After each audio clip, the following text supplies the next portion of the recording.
Good day, everybody. Welcome to another session of NAILBA 40, our hybrid model. My name is Dan LaBert, CEO of NAILBA, and today is a really interesting panel discussion. It's not something you're going to see anywhere else, and NAILBA being the voice of independent brokerage distribution, we thought we'd tackle it. The future of our space is no doubt consolidated. Consolidated for lots of reasons. Could be positive, could be because of their challenges in front, but either way, we are moving more toward a consolidated partnership, if you will. Today, joining us, we have Bryan Adams, CEO of Integrity Marketing Solutions, Jason Konopik, Area President of Arthur J. Gallagher, and Jim Quinn, CFO of AmeriLife. Gentlemen, welcome. Hey, thank you. Thank you for having us. All right, I got through that Thanks for having us. So we're okay now, right? But we're going to do this a little different. Now, see, all of us have been to enough industry events where you sit there and you have a panel discussion and the same question gets asked over and over to everyone sitting on the chair down the stage. And while that's one way of doing things, we thought we'd be a little different. Each of you have different models. We thought we'd ask different questions for each of you and then let all of us chime in when there's an opportunity to have that industry discussion about the future of our space. And like I said, the future of our space, we believe, is consolidated. So Bryan, I'm going to take the first question for you since, offline we were talking about what the future holds for our industry over the next 5 or 10 years. And how do we all continue to support agencies, advisors, and consumers the way they need to be served moving forward? Well, hey, first of all, Dan, thank you so much for having me. It's an honor to be on a panel like this with guys like Jason and Jim and you and really just everyone in NAILBA. It's been an honor to be associated with everybody at NAILBA. And I think that really if you go back to the days of how NAILBA was founded in 1981, celebrating your 40th year, first of all, congratulations on that. But I think of the foresight that the founders at NAILBA had with Moores and Lee and Milner and so many other incredible people that came together with this idea that if we come together with a singular voice, we can serve the industry better. And it was really that whole concept that we founded Integrity Marketing Group, really with this idea that if we come together, we can serve more people. We can really have more scale to invest in technology and additional resources to help more consumers plan for their life, health, and wealth needs. And so as you think about what happens in the next 5 years or 10 years, it's amazing how fast those times really pass by. And I really think that you'll see more of just kind of going back to the leadership that NAILBA really kind of brought into this market in the 80s with this idea that if we come together, we can serve people better. And so, that's one of the things is people talk about consolidation. I think it's truly a really positive thing because as NAILBA consolidated industry leaders, and we're able to have one centralized voice to make sure that we advocated for people with getting their life and health insurance needs. That's exactly what I think all of us on this call today are trying to do is really look for ways that we can more efficiently and more effectively serve the American population. And so I think over the next 5 to 10 years or even further than that, there's more people that need our services than we're able to reach today. And so I'm excited for ways that we can come together and look for ways to better serve people together in these platforms that we're building. Great response, Bryan. Jim, I want to bring the next question to you and sort of transition some of Bryan's thoughts. Just considering, Bryan mentioned change in the industry. Well, considering how the industry and distribution is changing for all of wholesale brokerage, let me dive in specifically to AmeriLife. What's your company's vision around this, and how are you embracing that change? Yeah, thanks for that. And again, delighted to be here. I think that our vision, similar to what Bryan said, the products and services that we're bringing to consumers are incredibly important in their life, and that's our mission: is to help them live longer, healthier lives. And our vision for how we're trying to implement that is to be a value-added platform. And independent distribution is an incredibly important part of the insurance chain. But there's different constituents in that chain, and we've got to find ways to serve those constituents. We want to make sure that we're being a good partner for our carriers. We're giving them broader distribution. We're helping make sure that their products are distributed in a compliant way successfully to the end consumer. We want to make sure that we're working successfully with our wholesalers and our agents and our principals, that they've got the tools, the technology, the resources they need to be effective And then ultimately, and I think Bryan alluded to this, you want to be doing a good job by the consumer. The consumer is where the product gets sold. It's where the rubber meets the road. We want to meet them where they want to be met. If they want to see a face-to-face agent or talk to someone on the phone, however they want to purchase their products, we want to be there for them and do it in a way that's comfortable for them. So our strategy is to execute on that, is to make sure that we're adding value at each layer of that chain and doing a good job for all the constituents. Thank you, Jim. Jason, I specifically wanted you to go third because you're in a very unique position here. You come from a merger between two large IMOs, leading the sale of your combined firm to Gallagher, a Partner's Advantage I'm referring to, and participating in Gallagher's acquisitions moving forward. With that being said, what recommendations do you have for owners who are contemplating the sale of the firm? And Bryan, just so you know, on deck, I'm going to bring a very similar question to you. So Jason, have at it. Yeah, sure. And Dan, thanks obviously for that question, but more importantly, thanks for this forum again. I think it's obvious that this is one of the hottest topics of conversation for agencies and firms and owners of those agencies. It's on the front of mind for everyone. And you're right. I've recently sat in a chair that a lot of the listeners are in right now. And I feel really, really good about the process that we use when we sold our firm to Gallagher. But by far the number one piece of advice that I have for those interested in selling or merging is to really start early in your thought process. It's always much easier to plan for, or it's much better to plan for and execute what you want to happen, rather than find yourself in a position where you need to quickly react to what you feel like you have to do. And that thought process really has to start with a deep, honest understanding of what you are as an agency, and what your objectives are for you personally, or perhaps your partners, your staff, how much control you want to have, how long you want to remain active in the business. And that when it comes to your agency, that assessment should at a minimum take into account an unbiased, and again, the key word there is unbiased, an unbiased look at what your strengths are as an agency and what your weaknesses are. Your ability to continue to grow, what could either help that growth or get in the way of it. Lastly, I guess the biggest surprise that I hear when I talk to firms that are either going through an acquisition process or already gone through that acquisition process is really what goes into the valuation of a firm. We're all very, very proud of what we've built as entrepreneurs, but often that pride doesn't always translate to the perceived value that a buyer is willing to pay. So taking steps on the front end of that process to really understand the value of your firm, it's extremely important to help set your expectations. So to summarize, it's really make sure you got an understanding of your firm, what it's worth, deep understanding of what your goals are and what steps you need to take to get your firm where it needs to be before you really get actively engaged in those types of M&A conversations. Thank you, Jason.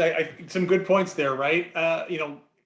We always look at that word of acquisition as sometimes it's a little tainted, but people understand that there's opportunities there, especially if they've been building their agency to grow this entire time. I think, given NAILBA's history with so many of these generational agencies, I don't think the thought ever crept into their mind that they would need to sell, that it would just be passed down and passed down and passed down. But the landscape has drastically changed. Bryan, Integrity has a really interesting model. You guys are very aggressive in this space. And when people talk about it, they hear the word partnering with agencies. And everyone asks, what does that mean? How do you become a partner agency of Integrity? So let me just bring the question directly to you. When partnering with agencies, what aspects do you guys look for? And how do you define success? Because I'm sure all of you can agree, and let's get this right out there right now. This is not a golden parachute, right? You're still going to be working and active in the industry and maintaining positive budgets in black, not necessarily red. So Bryan, what do you look for with the partner agency? Yeah, this is such a great question. I think it's something that really sets Integrity apart in a lot of different ways. Whenever we first, partnered with our initial investors, we didn't really have this desire to sell a business. And so the way that we look at how we really go about this is we don't acquire businesses. And I'm very upfront with people about this. We're not interested in acquiring a business and trying to run a business. In fact, we partner with great people. We let them keep running the business. And we look for ways to grow even faster and serve all the different constituents that are in that value chain that we're serving. Whenever my partners and I, the co-founders of Integrity, first decided we needed to bring on a partner, we really were intentional about that.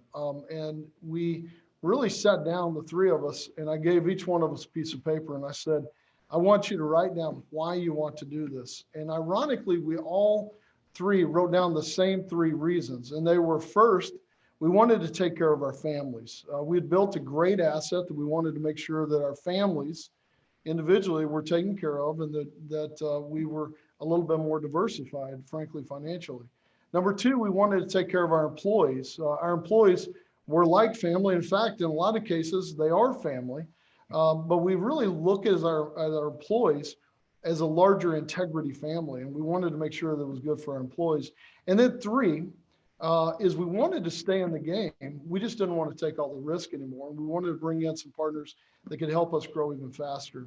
And so with that, I'm in a little bit of a different position here because I actually went out and found a partner myself in 2016. And what we were able to do with those kind of three guiding principles is making sure that we took care of our family, we took care of our employees, and we stayed in the game and kept on serving more people was really transformational for us. And I think that that's something that we found has been a common bond as we partnered with other like-minded agencies is they all have the same three concerns. They want to make sure that they take care of their families, they want to take care of their employees, and they want to stay in the game. And so that's part of this idea of partnership, of us being able to come together. And today I'm proud to say that Integrity is an employee-owned business. We're majority owned by our partners and our employees, which is incredibly unique in the world of investments today. And I think that that's a big differentiator for us. And so as we look for agencies, as your question asked, we look for people who really fit around that kind of same mindset, people who want to make sure that it's good for their employees, it's good for them, that's a given, but that they want to stay in the game and continue to accelerate their growth and not be looking for kind of a retirement package.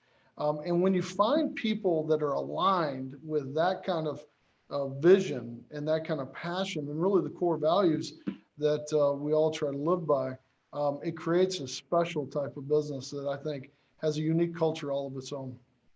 It screams to me mission, vision, and values, right? And alignment is the key word. So while the word merger and acquisition gets kind of tossed around and chewed up and spit out, it's really more about alignment for mission, vision, and values. And Jim, how does AmeriLife's vision align with the M&A strategy? I mean, can you talk a little bit about that mission, vision, values, similar to what Jason and Bryan mentioned? Yeah, absolutely. And I think Bryan hit on some good points there. I think as we look at, you just mentioned M&A, and we don't view it as acquisitions. We do view it as partnerships. I think this is a people business. What we're looking for is to add people to our platform who can really help us drive growth, and where we can help them drive growth of their business. We view it as we're better together. So we're trying to find entrepreneurs and companies that share our vision, that share that commitment to adding value throughout the chain, your carriers, agents, customers. And then ultimately, well, how can we be better together? I mean, this is not just a game of, hey, let's get bigger for the sake of being bigger. What can you do when you're bigger? When you've added some scale, and you can invest more in technology and tools. You can invest more in cybersecurity. You can invest more in CRM systems. You can invest more in lead generation and things like that. And crack the model for help the agents do a better job. Back office functions. You can do a better job in accounting and compliance and IT, and take some of those headaches off of the plates of an entrepreneur who most of the time really just wants to get back to selling. They're good at a lot of facets of the business, but there are parts of the business that are more headaches than they're worth. And by coming together, we feel everybody can be better if we can sort of serve some of those back office functions and unleash the sales machine on, let people do what they're good at and what they like to do. So, I think that's how we align the mission and the execution. As long as we are trying to bring the right people on, people who fit our culture, people who share that vision, and align the incentives well, then the M&A strategy works really well with the original vision for AmeriLife. Jason, Jim just mentioned about, use the phrase coming together, right? And you and I were at the Libra meeting. We had a chance to sit down and talk, and we were talking about all of the acquisition activity that's taking place. And clearly there's no sign of it slowing down. In some cases it needs to be done just to meet the challenges that the landscape currently faces.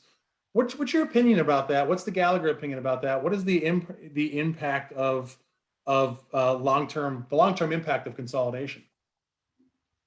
Yeah, and I never ever want to take and this isn't going to be pessimistic by any means, but there's sometimes you always got to look at kind of the risks of the path that we're heading down as an industry, because I think there are some with this consolidation, and it's up to us, the folks on this phone and the other groups that are active in the M&A side of our industry to make sure that we stay cognizant of it. But any question like this that really regards the long-term impact to our industry, I try to look at it from three different perspectives.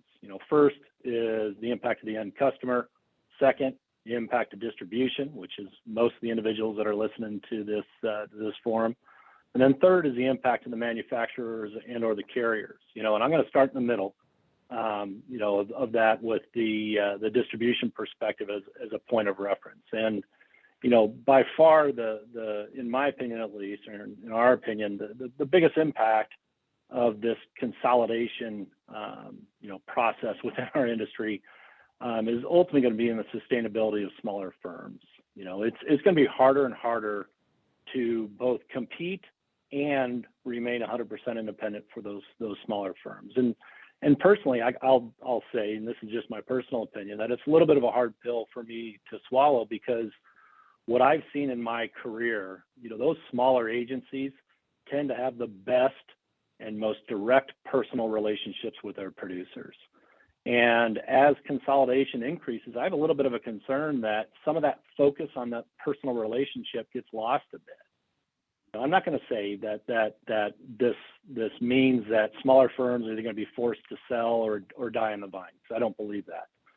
But it likely means that those smaller agencies that choose to remain independent, they're going to need to find partners, either in the form of larger firms, larger IMOs, or non-distribution third parties to help them continue to provide the services and the infrastructure and the technology needed to meet their producers' needs. As far as the end customers go, honestly, I don't think an end customer really either notices nor cares who's in the food chain, other than the direct relationship that they have with the producer that they're doing business with. Ultimately, clients control the game. However, as consolidation happens, there are risks that the decision makers, where we're placing our investments and where we're focusing our time and energy, are being made by individuals that are further and further removed from the end client. And this could lead to less satisfaction from their perspective. The opposite side of that equation obviously is the carriers. And as distributions continues to consolidate, I'm convinced that at some point in time there's going to be a little bit of a reckoning from carriers. I love our carrier partners. I've been very active with them for decades now. But regardless of what they say out loud, in general, carriers do not like concentration risk.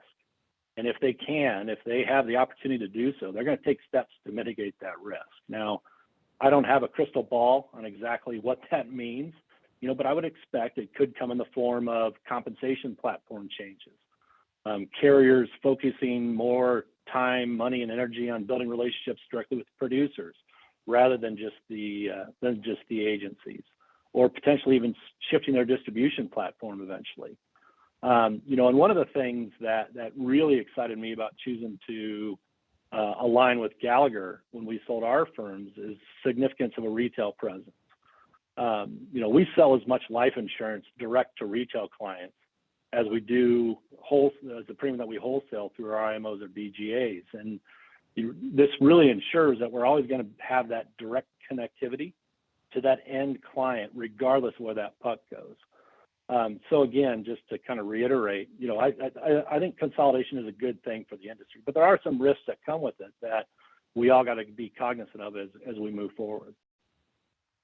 Good, strong points, Jason. And Bryan and Jim, if you guys want to weigh in around, the carrier relationship side, feel free to do so. But Bryan, Jason was talking about the impact on the small agency, or I'm sorry, not just the small agency, but agency of any size. And someone asked me in my role at NAILBA, said, Dan, are you concerned about the future around consolidation? And if you are, what's that one concern you have? And for me, it was culture. Right? We could hammer down and make the books, or not make the books. The books will look great if it's the right opportunity. But when it comes down to putting a culture together, that's the difference between a championship DNA and maybe not a championship DNA. Bryan, I know this is important to you. I know this is important at Integrity. So can you talk a little bit about what you have done to build culture?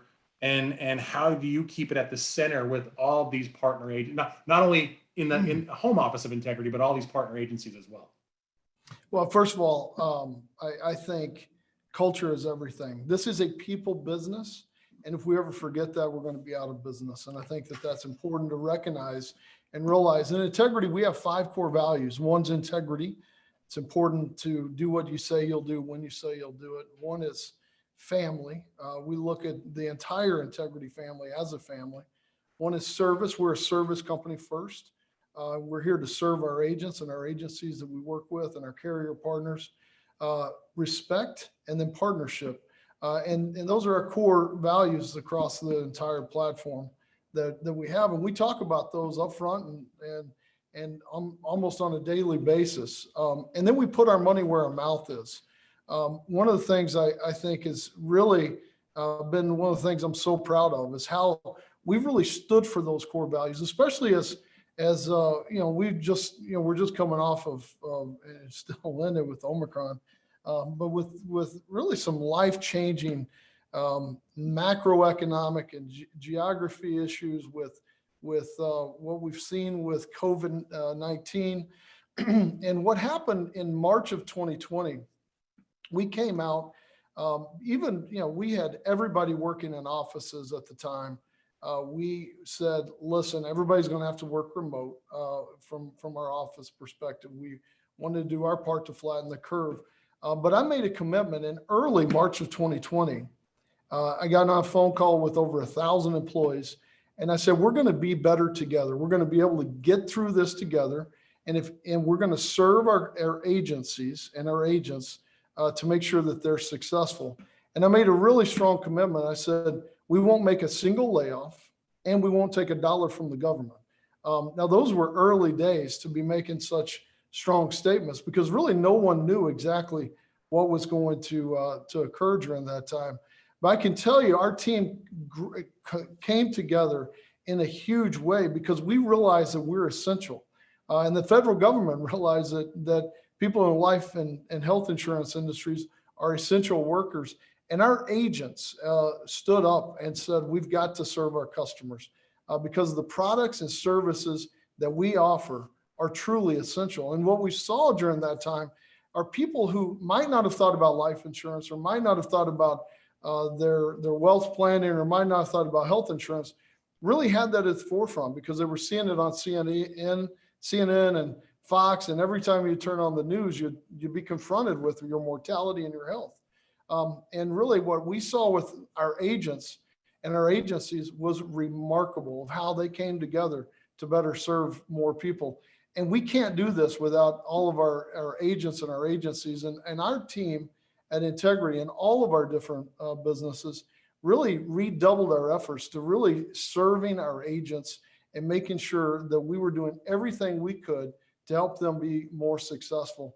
And then we also put our money where our mouth was by making every employee an ownership. And it's been, I think, one of the most important things that we ever did was, whether you're a janitor or a receptionist or all the way to an executive, everybody's going to be aligned and everybody's going to have ownership in one integrity. And that idea of partnership, living out, again, our core values, I think really has been incredibly important. Now, as you think about our carrier partners, one of the things we've also really done is really worked with our carrier partners in unique ways to say, how can we help you be more successful in these times? How can we leverage some of our technology and some of our services that we've been investing tens of millions of dollars in to help everybody serve more customers? And so I think the opportunities that we have with our incredible carrier partners, with our agents and agencies, are just the good days are certainly ahead for that. Now, I want to say one thing about the concern about people who are starting agencies today, and the fact that with consolidation that it perhaps would be harder in that scenario. I started Integrity when I was in my late 20s. Most people don't realize I started this company out of my house and worked out of my house until about 12 years ago, frankly, until my wife finally kicked us out. But we started this company literally with nothing, and with this entrepreneurial spirit that we wanted to come alongside of people and help them plan for really the good days ahead, making sure that they had the best life and health insurance protection possible. And that entrepreneurial spirit, I think, is more alive today in this industry than ever before. And we have such a great story to tell for people who are starting those agencies. And the Bryan Adams who's sitting in his house right now, trying to put together this business plan in a way to go out and really help serve people. And so I would say that for us, we have so much hope for the people who are building agencies today. And we've seen that with our career distribution businesses that we've got and others, that we're seeing more and more young, sharp, hungry people coming into this industry with a passion for service. And so I think the good days certainly are ahead for sure. Bryan, strong answer. And when I first came into NAILBA, the first thing I heard from one of the larger distributors was value prop. Value prop, value prop, right? Value prop. What is your value prop? And Jim, Bryan makes a strong statement about the value prop for Integrity. I want to know about the value prop for AmeriLife and how you are positioning that for agencies who are watching this discussion right now. Yeah, thanks. And I was listening to Bryan's answer and thinking back to March of 2020 as well. And it's humbling, right? For all of us. It's what a great industry and what a great opportunity for not only our companies but the folks in our downlines, the partner organizations. To be able to get through the pandemic with no layoffs, those are testaments to the power of this industry, this model, and how valuable these products and services are for people. Our value proposition for agents and for potential partner organizations, it's a couple things. It really comes down to the flexibility of our model. We have a different model than some others. We structure our partnerships as partnerships. They are literally LLC agreements, and we are typically not buying 100% of our organizations, which we feel keeps the entrepreneur in the seat of an entrepreneur. They continue to operate their business. We are helping them grow their business, but we are not viewing it as a takeover. We're not viewing it as a management challenge for us. We're actually trying to make sure that those same people that ran the business the day before we did the partnership are the folks that are running it the day after, and having the flexibility to do that has been incredibly valuable for us. As long as we get the incentive structures right, we're all going in the same direction, and it's incredibly helpful. Underpinning that, obviously, a phenomenal set of products and carrier relationships that we bring to those organizations, and table stakes for everybody here on the call to have the right commission structures and the right economic deals for your people and your agents. And then behind the scenes, being able to help them grow. I think I mentioned earlier talking about taking the IT headaches off their plate, taking the HR headaches off their plate where they want to, finance and accounting, being able to do things behind the scenes to allow them to, free the manager, free the entrepreneur, to go out and do what they're good at, recruit agents, recruit wholesalers, find customers, things that are really customer facing rather than worrying about the the nuts and bolts of the business. That's part of what we're trying to do here. And then investing at the center, making sure we're all investing, all three of our companies, massively in technology, massively in leads, making sure that we're deploying the fruits of that into the wholesale channel, help getting access, our independent agents access to all of the good things that we're working on at the center. It's incredibly important to us that we get that knowledge and that expertise distributed throughout the chain. We don't win unless our agents and our independent agents win and our carriers win, and that's what we're trying to do. Good thoughts, Jim. And I come back to that shared services. I think that's another term that I haven't heard more of until I came into the insurance space where we are now. Jason, I saved a really good one for you at the end here because this is a great conversation, and everybody has a different value prop or a different culture that the many agencies out there could possibly align with. But from my time that I've spent with Gallagher, I've looked, I shouldn't say with Gallagher, working around Gallagher, you guys have a unique perspective, and it's not necessarily always the owner who's ready to sell. It could be the struggling owner, right? It could be do they even want to sell, or do they even have to sell? And with many generational agencies out there, this one weighs heavy on this decision at night. Can you summarize somewhat of a philosophical approach to working with owners who may fit that position? Yeah, and thanks, Dan, again. First, let me start by saying, an M&A strategy, it's in the Gallagher DNA and has been for decades. We've acquired over 600 firms. However, that strategy isn't dependent on buying distribution real estate. Our objective isn't to be the biggest, broadest entity in the industry. Having said that, we're extremely excited to have conversation with any agencies that are ready to sell right now, ready, willing, and able to have that conversation. However, most of our agency partners, they may ultimately have an intent to sell their firm in the future, but they just aren't ready yet. And in those cases, we really see our role as being in a position to have direct and honest conversations with those firms about what their goals are. And once we've established that, rolling up our sleeves and walking alongside them in an effort to help them become a more valuable firm. That process starts with a similar approach to what I outlined at the beginning of this call, really working with them to understand the current value of their firm, what their strengths are, what their weaknesses are, and the steps they can take and should take to enhance that value over time. Sometimes that may even mean a determination that they never want to sell their company, which is great. This is a M&A discussion for the panel. We're all in the M&A business, and we all like to be involved in those transactions, but sometimes it's just not in their best interest. It doesn't align with their objectives. After working with them, if their objective still is to sell their firm, that ultimately may lead to us being an acquirer. It may even lead to Jim or Bryan being the acquirer. We're comfortable with knowing that could be the end game there. But our goal, our objective is to work with those agency owners for as long as it takes to make sure that they are as valuable as possible whenever that time comes.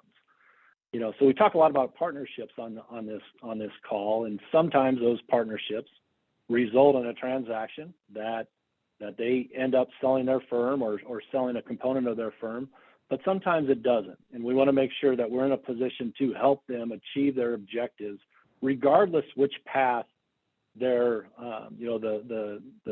what path they end up going down on the M&A front. All strong words from each of you gentlemen, and I want to thank you. But there's something I want the audience to know. Each one of these companies is not just in the M&A space, if you will. You heard some great comments here about culture and partnership and value prop and unique positions that many broker general agencies find themselves in. These three organizations did not just receive a cold email from me to participate in this call. They support the industry. They look out for the future of the industry. And as you can tell, it's not just a decision where, hey, you know what, if it's not the right decision for your agency, that's fine. We're still going to compete. We're still going to get along. We're still going to leverage partnerships. But each of them also made the decision to be part of NAILBA and support this industry and get their message out with us. So if you find yourself in a position where you may want to sell, you may not want to sell, you may want to become a partner, or you may want to go finally find some shared services and not have to worry about some of the overhead that running an independent agency has. Well, the future needs to embrace consolidation, and these three companies are a good place to start to have that discussion. So, gentlemen, thank you very much. Thank you for your support of NAILBA, and thank you for spending about a half hour with me today. Thanks a lot, Dan. Appreciate everything. You guys Thanks, do. Dan. Yeah. Thanks, everyone. Thank you for attending NAILBA 40, and on to the next session.